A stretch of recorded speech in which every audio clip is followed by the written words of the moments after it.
नमस्कार मित्रांनो, आपल्या HHF होमिओपॅथी इन मराठीमध्ये आज एक परत नवीन रेमेडी घेऊन आमचे HHF नवी मुंबईचे शिलेदार जयंत आणि गणेश, मी डॉक्टर योगेश राजूरकर एक नवीन रेमेडी घेऊन पुन्हा आपल्या चॅनलवर आलो आहे. आणि आमच्यामध्ये बरंच असं डिस्कशन चालू होतं की बाबा कुठली रेमेडी. तर एक नवीन रेमेडी जी लॉकडाऊन नंतर खूप कॉमन झाली, ती रेमेडी आपण आज हे करणार आहोत. तर रेमेडीचं नाव सांगायचं आधी मी तुम्हाला सांगतो. त्याचं क्रक्स की भाऊ रिटायर होतो,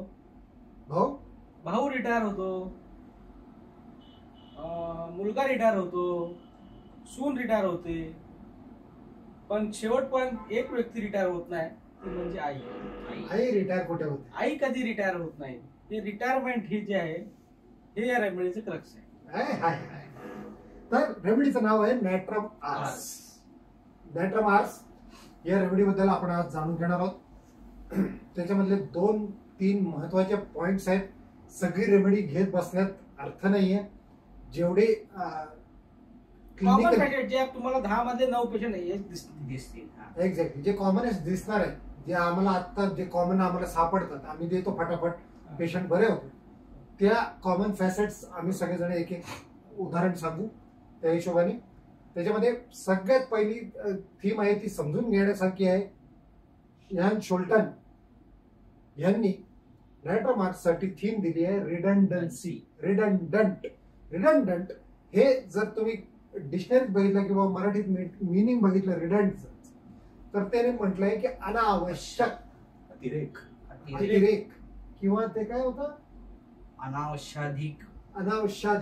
तर गंमत अशी आहे, त्याच्यातून कसं काय समजणार आणि काय, तर मी सांगेन जे मला कळतं की तो होता stepney.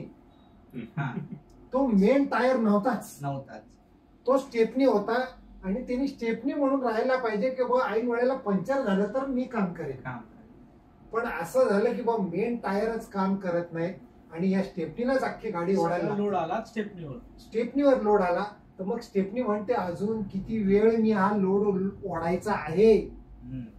Delusion working against time. तर हा सीन आहे. अरे वा, असा सीन आहे डिल्युजन वर्किंग अगेन्स्ट टाइम. तर मी एक छोटीशी केस सांगतो ज्याच्यामध्ये तुम्हाला लक्षात येईल की ही रिडंडन्सी किंवा डिल्युजन वर्किंग अगेन्स्ट टाइम काय असते. माझे बाबा होते, ते माझ्याकडे आले, म्हणे ऍसिडिटी होते, जाम जळजळ होते, मळमळ होते, असं होतं तसं होतं, जाम त्रास होतो, हे खातो ते खातो, हे नाही ते नाही. म्हटलं घरी कोण कोण आहे? तर म्हणे मी, माझी मिसेस, मुलगा, सून, 2 नातू. Very good. म्हटलं तुमचं वय किती? तसं बघितलं तर वयस्कर वाटत होते ते. तर म्हणाले 60-62 आहे. 60-62 वय आहे. म्हटलं तुम्ही काय करता? तर म्हणे मी हे आहे, सोसायटी आहे, त्या सोसायटीमध्ये ते हे असतात करायचे, ते करायला जातो आणि अजून 1-2 जागेवर मी करतो. म्हटलं तुम्ही काय? अच्छा. आणि मुलगा म्हणजे तोच तर प्रॉब्लेम आहे ना. म्हटलं तोच प्रॉब्लेम आहे? मुलगा तर आधार असतोय, तोच तो प्रॉब्लेम आहे, काहीच करत नाही. तो म्हणतो मी हा बिझनेस करेन, मला इतके लाख द्या. त्याला असं आतापर्यंत मी 3 वेळा पैसे दिले. ते बिझनेस घालतो, त्याच्याकडे काही लक्ष देत नाही, काय नाही. त्यापर्यंत बट्ट्यामुळे डब्यात घालतात, सगळं त्या लॉस मध्ये जातं. आतापर्यंत त्यांनी असे किती रुपये बरबाद करून टाकले. त्याला बायको आहे, त्याला पोरं आहे, त्याला सगळं आहे, सगळं खर्च मीच चालवतोय घराचा. असं अजून किती दिवस चालवायचं? त्याला म्हटलं तुम्ही तुमच्या पोराला सांगा. अहो मी त्याला सांगून दमलो. तो म्हणतो मी नोकरी नाही करणार, मी बिझनेस करणार. अरे पण एक बिझनेस धड करत नाही, 3 बिझनेस आतापर्यंत बुडवले. कुठेतरी नोकरी कर, काहीतरी कमव. मी यातून किती दिवस असं करणार? किती दिवस करणार? Working against time. तर हा नॅट्रम आर्स, त्याला नॅट्रम आर्स दिला आणि त्याची ऍसिडिटी फार फंटॅस्टिकली ठीक झाली. असेच अजून काय काय उदाहरणं आपल्याला आपल्या समाजात, आपल्या आजूबाजूला, आपल्या नातेवाईकात दिसू शकतात. आपण ऐकूया. असंच माझ्याकडे एक लेडी झालेली 35-40 इयर्सची, वीकनेस आणि जॉईंट पेन. म्हटलं कशासाठी किंवा का मेडिसिन हवंय तुम्हाला? ती म्हटली की मला 2-4 घरचं काम करावं लागतं आणि ते ह्या पेन आणि विकनेसमुळे मला करता येत नाहीये. म्हटलं का करताय काम, तर लॉकडाऊन मध्ये माझ्या नवऱ्याचा बिझनेस बंद झाला आणि तो आता सुरू झालाय, पण तो त्या लेवलला नाही ज्या लेवलला पहिले होता. तर आता मला तो लेवल येईपर्यंत त्याला सपोर्ट करायचं.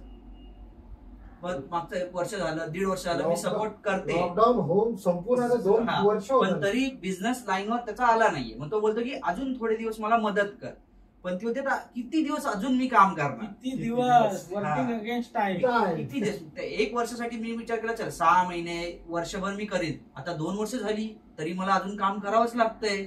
बघितलं मी वर्किंग म्हटलं अगेन्स्ट टाइम. वर्किंग अगेन्स्ट म्हटलं ना, मेन टायर पंक्चर झाला म्हणून स्टेपनी लावली होती, पण स्टेपनीचं काही निघायलाच वेळ भेटत नाही. स्टेपनीचं पंक्चर निघतच नाहीये. तो फंटास्टिक हिज थीम बघा. इथे यंग वाईफ आहे, माझ्याकडे म्हातारा बाप होता.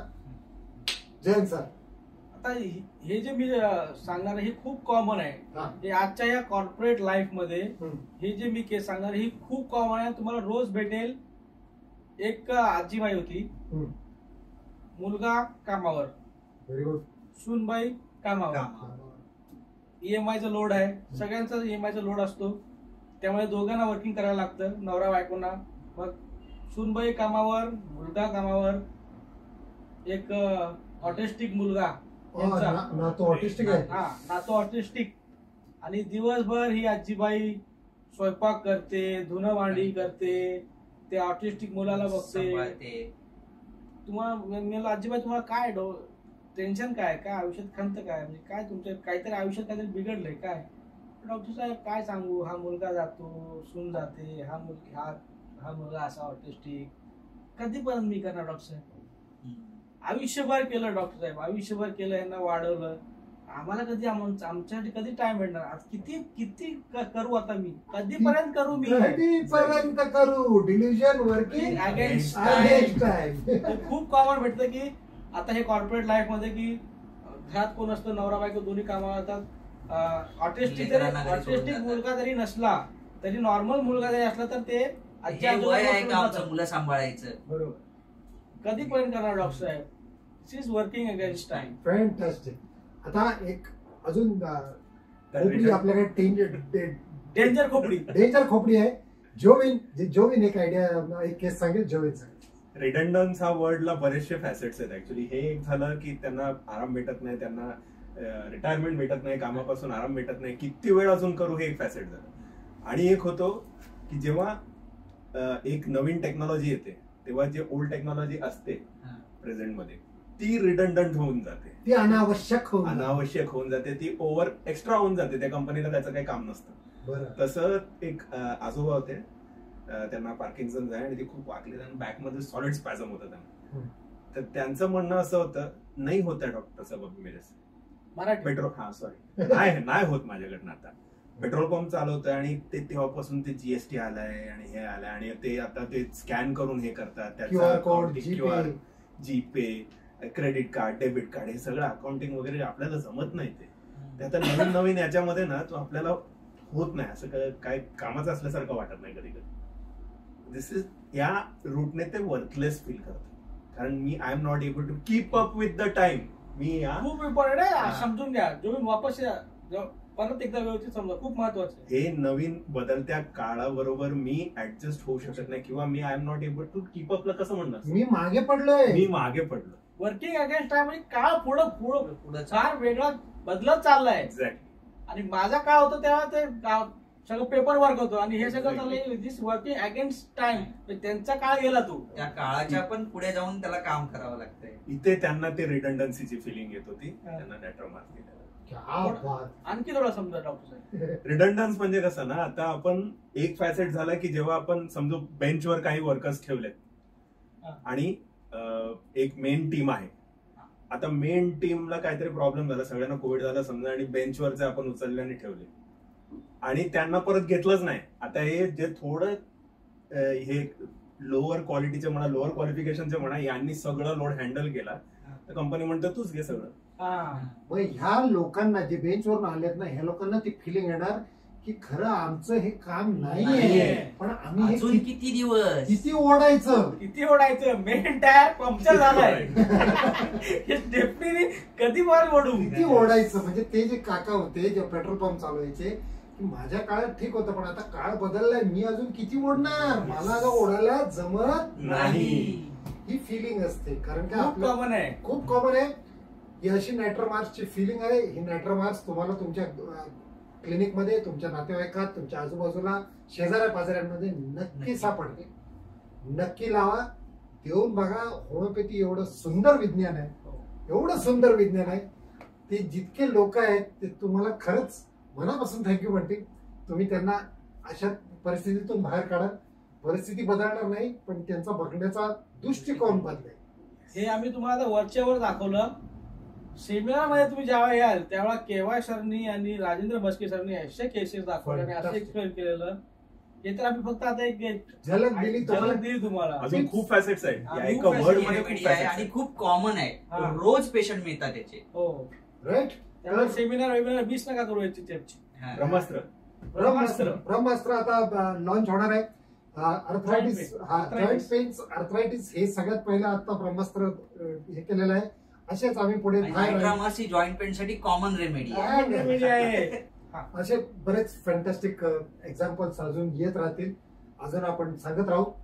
असाच ब्रह्मास्त्र पुढे अजून थायरॉइड बिरॉइड असे एक एक डिसीज घेऊन आम्ही त्याच्यावर करणार. त्याच्यावर तुमचं काय असे थॉट्स आहेत जे तुम्हाला जॉईंट्सला प्रॉब्लेम देतात, ते थॉट्स काय असतात हे सगळं समजून घेण्यासाठी ब्रह्मास्त्र रजिस्टर करा. ब्रह्मास्त्र आता पुढे महिनाभर चालेल. ब्रह्मास्त्र अजिबात मिस करू नका. आर्थरायटिस मिस करू नका. का तुम्हाला सांगतोय, का माहिती आहे, आता जॉईंट रिप्लेसमेंटचे 2 ते 3 लाख रुपये घेतात लोक. तुम्ही असे सॉल्व्ह करू शकता होमिओपॅथीने. पेशंटचे पैसे वाचू शकता तुम्ही आणि ऑपरेशन करायची गरज नाही. ऑपरेशनची गरज नाही, पैसे वाचू शकता आणि त्यांना त्यांचा जो ब्लॉक आहे तो मेन काढू शकता. त्यामुळे ब्रह्मास्त्र हा आर्थरायटिस वर आहे यावेळी. अजिबात मिस नका करू. राईट.